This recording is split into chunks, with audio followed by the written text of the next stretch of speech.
دیکھیں میں پورا تو میں سن نہیں سکا، کافی طویل تھا، لیکن میں نے 20-25 منٹ کا حصہ سنا ہے. دل سے دعائیں نکلی بلکہ ان کے لیے، مفتی شمائل ندوی صاحب کے لیے، اور اس کے ساتھ ساتھ جو مفتی یاسر ندیم الواجدی. تو مجھے بے انتہا خوشی ہے الحمدللہ کہ نوجوانوں میں ایسے نوجوان سامنے آ رہے ہیں، ان کے پاس علم بھی ہے، اور اس علم کو استعمال کیسے کرنا ہے، اس کے لیے زبان و بیان کیا ہوگا، لب و لہجہ کیا ہوگا، تو ان کو اللہ نے یہ سمجھ دی ہے. تو میں اس کی مبارکباد پیش کرتا ہوں مفتی شمائل ندوی صاحب کو اور ان کے اساتذہ کو، ان کے والدین کو، جنہوں نے ان کی تربیت کی، اور ان کی اس محنت کو، کیونکہ یہ کام اتنا بڑا کام بغیر محنت کے ہو نہیں سکتا. تو بہت دعائیں ہماری ان کے ساتھ ہیں، اور مفتی یاسر ندیم صاحب کے لیے بھی بہت دعائیں. ان کے میں نے کچھ کلپ سنے ہیں، تو ہم ایسے نوجوانوں پر فخر کرتے ہیں. اور میں اس موقع پہ 2-3 مشورے دوں گا. ایک یہ کہ مفتی یاسر ندیم صاحب ہوں یا مفتی شمائل ندوی صاحب ہوں، اس کو دیکھا جائے کہ وہ یہاں تک کیسے پہنچے ہیں. تو انہوں نے جتنی محنت کی ہے، جس طریقے سے انہوں نے دور سے فنون کو، علوم کو حاصل کیا ہے، ان کو سمجھا ہے، ان پہ محنت کی ہے، اور اس کے لیے جو موجودہ زبان ہے اس کو جس طریقے سے انہوں نے حاصل کیا ہے، تو دوسرے سے ہمارے جو علماء ہیں، جو نوجوان طبقہ ہے، جو مدارس کا، ان کو اس سے سیکھنا چاہیے. وما ارسلنا من رسول الا بلسان قومی، کہ ہم نے ہر رسول کو ان کی قوم کی زبان کے ساتھ بھیجا ہے. تو اگر ہماری زبان ایسی ہو گئی ہے جو وہاں بول رہے تھے مفتی شمائل ندوی صاحب اور جاوید اختر صاحب، تو اسی زبان کو سیکھیں. علماء انگریزی زبان کے الفاظ سے اب پریشان نہ ہوں، بجائے اس کے کہ اس کو آپ انگریزی کو کوستے رہیں، اس کو سیکھ لیں.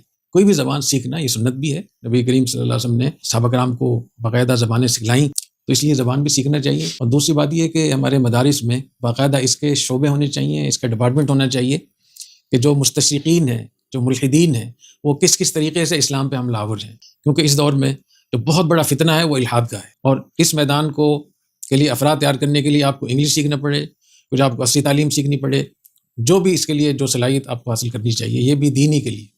تیسری بات یہ کہ جو ہمارے یہاں منطق اور فلسفہ تھا، اس کو آج کے جدید اسلوب میں اس کو تبدیل کرنا چاہیے، اس کو چھوڑنے کی بجائے.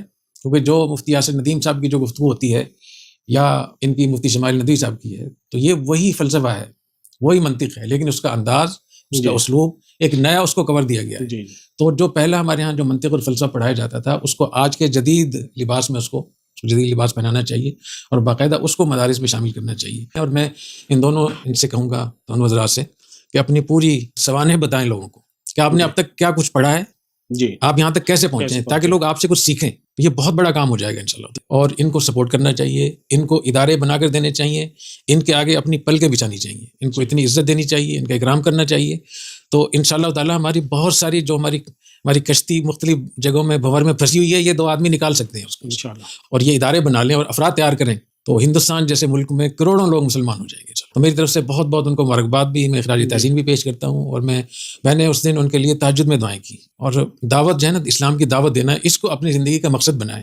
مناظرہ ہو نہ ہو، مکالمہ ہو نہ ہو، لیکن اس پہ مستقل کام کریں.